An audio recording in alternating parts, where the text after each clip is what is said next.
કરવાના તો નથી જ ને? કેમ એવું બોલે છે? તો બીજું શું કરે? તમને કહીશ તો તમે મારી એક પણ વાત સાંભળવાના તો નથી જ ને? અરે બોલ ને, શું વાત છે? તો તમે મારી એક વાત માનશો? અરે એક નહીં, બે માનીશ. બોલ તો ખરા. તમે પપ્પાને વિકાસભાઈની ત્યાં મોકલી દો પ્લીઝ. તે આખો દિવસ ઘરમાં હોય ને તે મને નથી ગમતું અને બધી જ વાતમાં ટક ટક કર્યા રાખે છે. ઠીક છે, ચાલ, હું કંઈક કરું છું. હવે તો હસો રાની.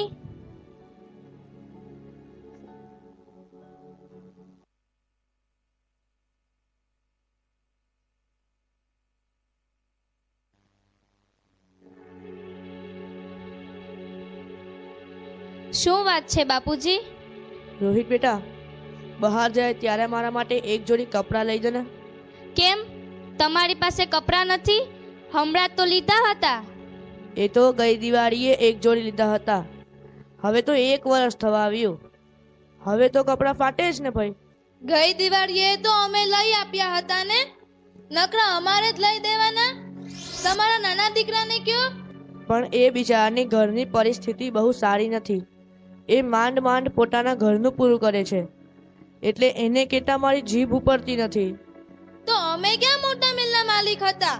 અને આપ્યું તો એમને પણ છે ને, તો પછી અમારામાં જીવ શું નાખો છો? રેવા દો, તમે ખીજાશો નહીં, હું ચલાવી લઈશ.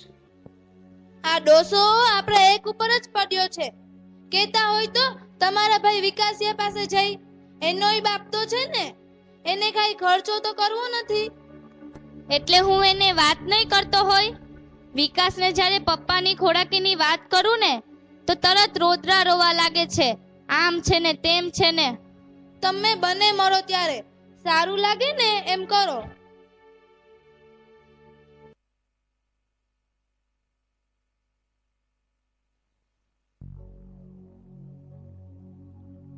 વિકાસ બેટા, મને એક જોડી કપડાં લાવી દે ને. સોરી બાપુજી, મારી પાસે અત્યારે સગવડ નથી. તમે પેલા મોટાને કહો ને. હું પણ પેલા ગયા વર્ષના જૂના કપડાં પહેરું છું. મેં પોતે નવા કપડાં નથી લીધા. મોટો કે નાના પાસે જાઓ અને નાનો કે મોટા પાસે. અરે હું કઈ ભિખારી છું કે મારે આવી હોશિયારી કરવાની? હું ભિખારી નથી, તમારો બાપ છું, બાપ. સમજ્યા? રારો નહીં પાડવાની. આ ઘર છે, ધર્મશાળા નહીં. રારો પાડવી હોય તો અહીંયા નહીં આવવાનું. આ શું બોલો છો તમે? એટલું તો વિચારો કે તમારા બાપુજી છે. તું બેઠને છાનીમાની દોડદાઈ થાય વગર. એટલી બધી દયા આવતી હોય તો તું જ લે દેમને નવા કપડાં. ખોટું ના લગાડશો બાપુજી, પણ ગડપણમાં લોકોની હાલત એવી જ હોય છે. પહેરેલા કપડાં પણ તેમના સગા નથી થતા. આટલી બધી હોશિયારી મેં મારી જિંદગીમાં ક્યારેય નથી જોઈ. બે દીકરાઓનો બાપ હોવા છતાં હું આજે લાચાર થઈ ગયો બેટા. હું આજે લાચાર થઈ ગયો.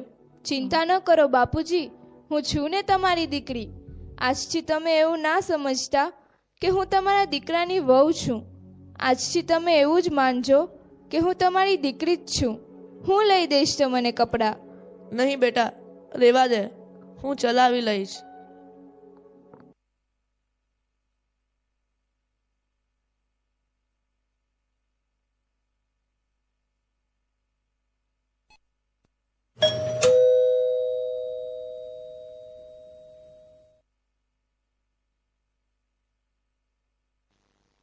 સરપ્રાઈઝ!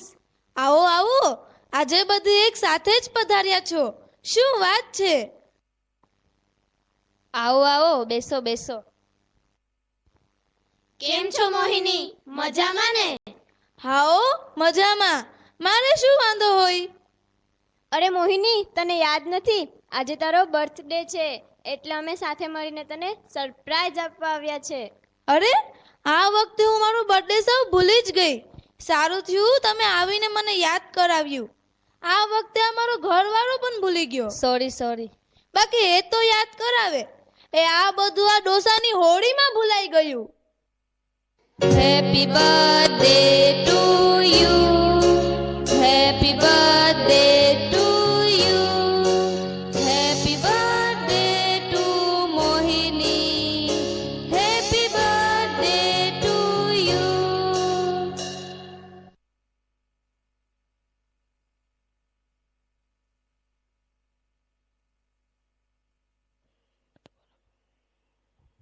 અરે મોહિની, આ તારા સસરા છે? હા, અમારો સસરો છે.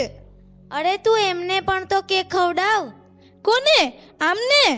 અરે એમને શું ખવડાવવાનું? એ કઈ કમાવો તો જતા નથી અને આખો દિવસ ઘરમાં પડ્યા રહે છે. સાવ નવરી બજાર છે. અરે મોહિની, એ તારા સસરા છે અને તું એમના વિશે એવું બોલે છે? મારા તો કિસ્મતમાં જ નથી એવા સાસુ સસરાનો પ્રેમ. મારા બાળકો પણ પૂછે, એ મમ્મી આપણા દાદા દાદીનો ફોટો છે?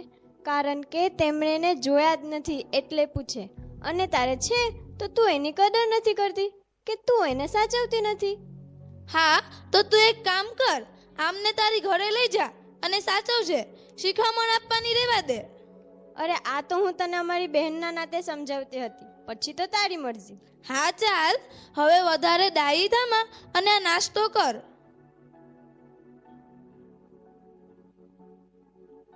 હા તો ચાલો હવે આપણે રજા લઈએ.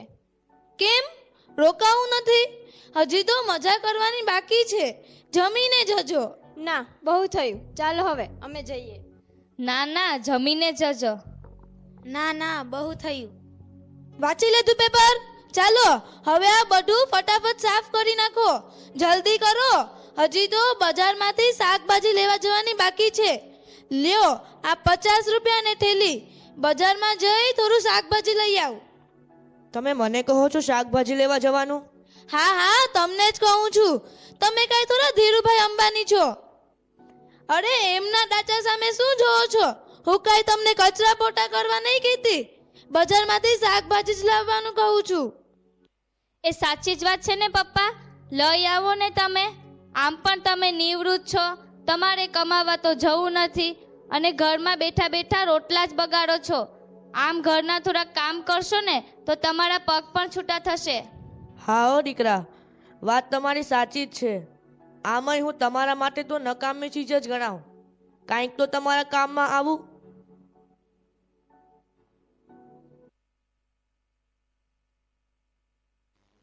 ચાલો, શાકભાજી આવી ગયું, શાકભાજી. આવો આવો, શું જોઈએ છે તમને? આમનું શું ભાવ છે? 30ના અડધો કિલો ને 60ના કિલો. આજકાલ શાકભાજી બહુ મોંઘા થઈ ગયા છે. આમને તો સસ્તું જ જોઈએ છે. મને કેટલું મોંઘું મળે છે ખબર છે એમને? મારા ઘરમાં થોડું પાકે છે. આવો આવો બાપુજી, શું જોઈએ છે તમને? આમનું શું છે? 30ના અડધો કિલો ને 60ના કિલો. કેમ બાપુજી, આજે તમે આવ્યા છો? હા બેટા, મારા તો નસીબ જ ફૂટેલા છે. અને આજનો પાછો કેવો જમાનો. સાચી વાત છે બાપુજી, સાચી વાત છે. કેમ બાપુજી તમે આઈ? હા બેટા, મોટી વહુને હું ઘરમાં બેસી રહું એ ગમતું નથી, એટલા માટે આમ શાકભાજી લેવા મોકલ્યો છે. અત્યારે બાપુજી તમને આરામ કરવાની ઉંમર છે. તમે જો, આજે તો હું એમની સાથે ઝઘડીશ. તમે મને ના રોકતા. જવા દે બેટા, એવા નકામા લોકો સાથે બાંધવાનું ન હોય. ઉલટાનું આપણું ખરાબ લાગે. એવા નકટાઓને તો મનમાં કાંઈ ન હોય. ના બાપુજી, આજે તો હું ભાભીને 2-4 તો સંભળાવવાની જ છું. ચાલો મારી સાથે.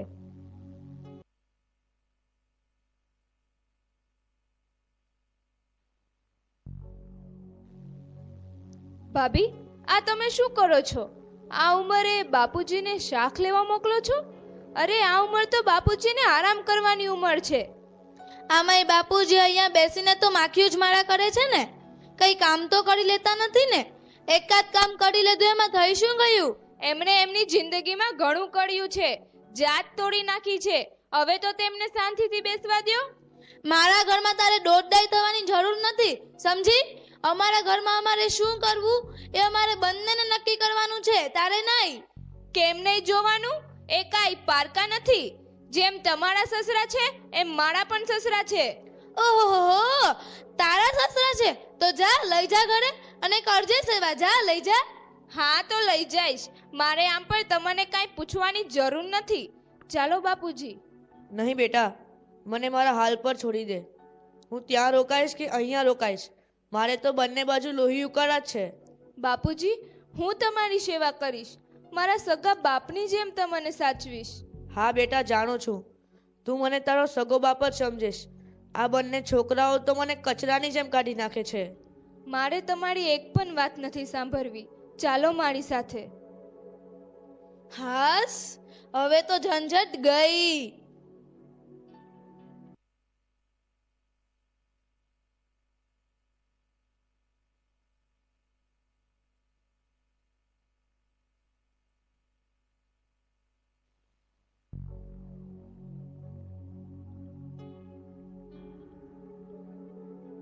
તારે આવું દોડડા પણ કરવાની શી જરૂર હતી?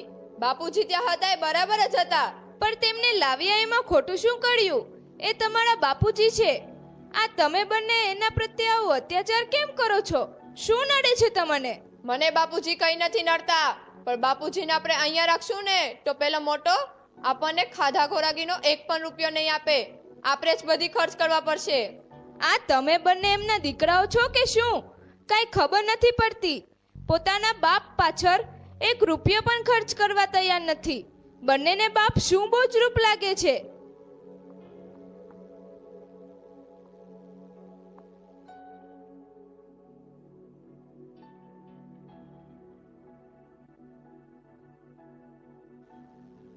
હે મારા ભગવાન, ના તો નાનો દીકરો રાખવા માંગે છે, ના તો મોટો દીકરો. હવે તું જ કઈ રસ્તો બતાવ મારા ભગવાન, હવે તું જ કઈ રસ્તો બતાવ.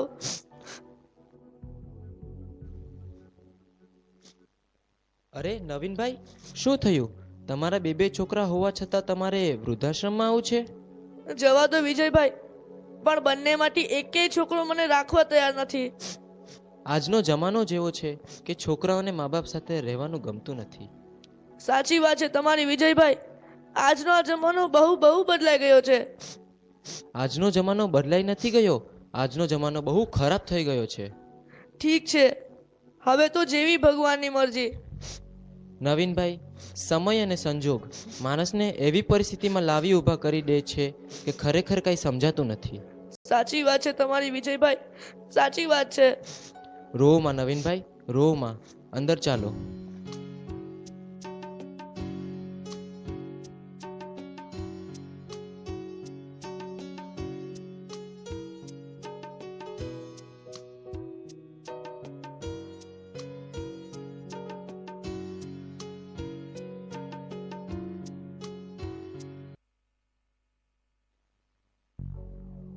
ક્યાં ગઈ હતી આમ? ક્યાંની રાહ જોને બેઠ્યો છું? વૃદ્ધાશ્રમે ગઈ હતી બાપુજીને શોધવા માટે. હા તો મળ્યા હોય ને તો ન્યા જ રહેવા દે જેમને. આપણે એમને ઘરે લાવવાની જરૂરત નથી. અરે, વૃદ્ધાશ્રમમાં તો તમને બંનેને રહેવા દેવાની જરૂર હતી. બાપુજી ખોટા ઉઠાવી લાવ્યા તમને. એટલે તું શું કહેવા માંગે છે? હું જ્યારે આશ્રમમાં ગઈ ને ત્યારે ત્યાંના મેનેજર સાથે વાત કરી. એ તમને અને રોહિતભાઈને બંનેને આશ્રમમાંથી લઈ આવ્યા હતા. અરે, આશ્રમમાં તો તમને બંનેને રહેવા દેવાની જરૂર હતી. જ્યારે ગોદ લઈને આટલા મોટા કર્યા અને તમે એ જ પાલન બાપને અત્યારે વૃદ્ધાશ્રમમાં મૂકી આવ્યા. આ તું શું કહે છે? મને આશ્રમના મેનેજરે વાત કરી. આ જ સાચું છે વિકાસ. બાપુજી અમને અનાથ આશ્રમમાંથી લઈને આવ્યા હતા ને એ જ બાપને અમે વૃદ્ધાશ્રમ મોકલી દીધા. અમે અનાથને પાળી પોસીને મોટા કર્યા ને જ્યારે એમની ઉંમર થઈ ત્યારે એ બાપને અમે ઘરમાં રહેવા માટે એક નાનકડી જગ્યા નહીં આપી શક્યા. ધિક્કાર છે અમારા જેવા દીકરાઓ પર, ધિક્કાર છે. આ પાપ હું ક્યાં ભાવમાં જઈને જોઈ? શું કરું મીના, હું શું કરું? મને પપ્પા પાસે લઈ જા મીના, મને પપ્પા પાસે લઈ જા. રડશો નહીં વિકાસ, પણ આ વાતની જાણ મોટા ભાઈને પણ ખબર નહીં હોય ને. તો ચાલો પહેલા આપણે એમના ઘરે જઈએ અને એમને પણ કહીએ, તો જ ખબર પડશે ને કે બાપુજીએ આપણા માટે શું શું કર્યું છે અને આપણે એમને કેવા કેવા દિવસો દેખાડ્યા છે. કારણ કે મોટા ભાઈ અને ભાભીએ પણ બાપુજીને કાંઈ બોલવામાં કાંઈ બાકી નથી રાખ્યું. હા ચાલ.